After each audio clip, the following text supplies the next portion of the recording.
Okay guys, well, let's try this. This is like the 15th take I've tried on this, and so we're just going to plow through no matter what here. Okay, so normally if you want to set up a Bluetooth device in one of these old generation 9.3s, you've got a couple of problems. There's no way to really put a good auxiliary input directly into the factory head unit. If you want to replace the factory head unit, it's almost a double DIN size, but not quite. So there's a little cutting and hacking that you have to do. So if you want to come up with a pretty good alternative, there's a couple of things you can do. The easiest way to tap into the audio system is with an FM modulator. I have an FM modulator mounted back in the trunk, really close to the actual antenna unit, and so that gives us access. So you tune your stereo to a certain station, and then when the FM modulator is energized, it literally cuts the feed from the over-the-air waves and feeds whatever you feed into it. So in this case, we're going to do a audio signal. You could either at that point just connect into the phono jack on your phone, or I thought it would be a little bit nicer to have it completely wireless. So then I got this Bluetooth unit, which normally plugs into your cigarette lighter. That's all well and good. That's fine if you want to do that. But one of the problems is you can turn your radio on in these cars with the key, if you don't even have the key. I mean, the key doesn't have to be on or anything. So if you wanted to use your Bluetooth unit with the key off and out, that's kind of a problem. As you see, we can just turn it on, the key's out, and if I wanted to use my Bluetooth with it plugged into the cigarette lighter, that's not going to fly. So here's my solution to that. Whenever you've got the radio on, there's a feed coming out of the radio that's 12 volts, and it goes back to the antenna. So anytime the radio's on, there's a 12 volt feed to the antenna that makes it go up. So anytime there's 12 volts to that feed, the antenna is up. Anytime it's cut, it's down. So that actually gives us an opportunity to feed the Bluetooth system anytime the radio is on.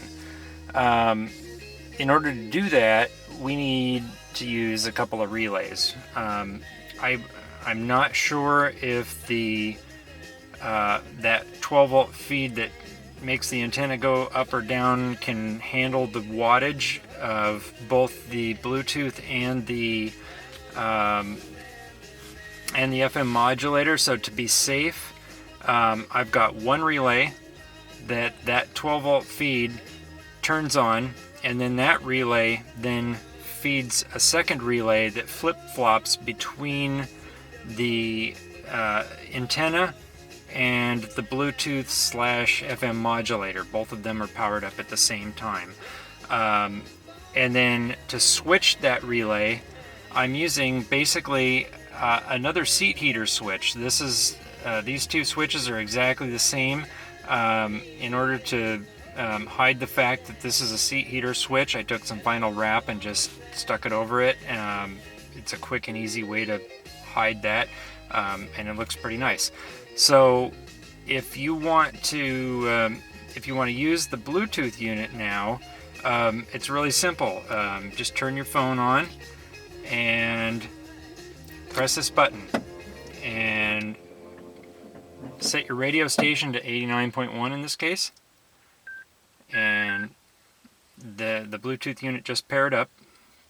So if we want to listen to music now, or make a phone call, or use Google Maps navigation, it's all going to go through the stereo at this point. So let's try it. Let's play a song, and there we go. So that's now wirelessly being fed to the through the antenna on radio station 89.1, and we've got music, and that's pretty cool. What's even cooler is that if we're using our phone as a GPS or to make calls, it's going to mute the music that we're listening to whenever there are voice directions or you're talking on the phone. So let me try to demonstrate that here, and let's see if the phone's going to behave. Okay, Google. Navigate to Safeway on Southeast Hawthorne. Navigating to Safeway. Okay, there we go. Start the car. Head west on Southeast Harrison Street toward Southeast 35th Place, then turn right onto Southeast 35th Place. So it mutes the music anytime there's a voice direction. Pretty cool. So let's go. Let's see how this works. Turn right onto Southeast 35th Place. And then the music comes back on after the voice direction is done. In 1,000 feet, turn left onto Southeast Hawthorne Boulevard. Pretty neat.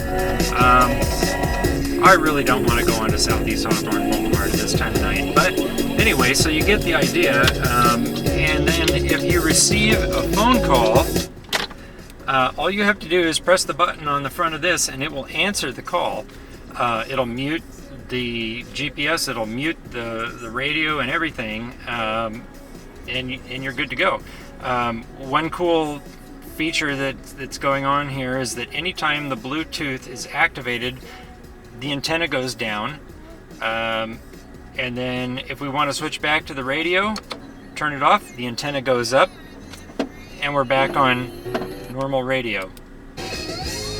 So it's pretty cool. I'm pretty happy with the whole thing. So there you go. Neat system. Very happy with it. Hope you're interested in this, and if you have any questions, send me a private message.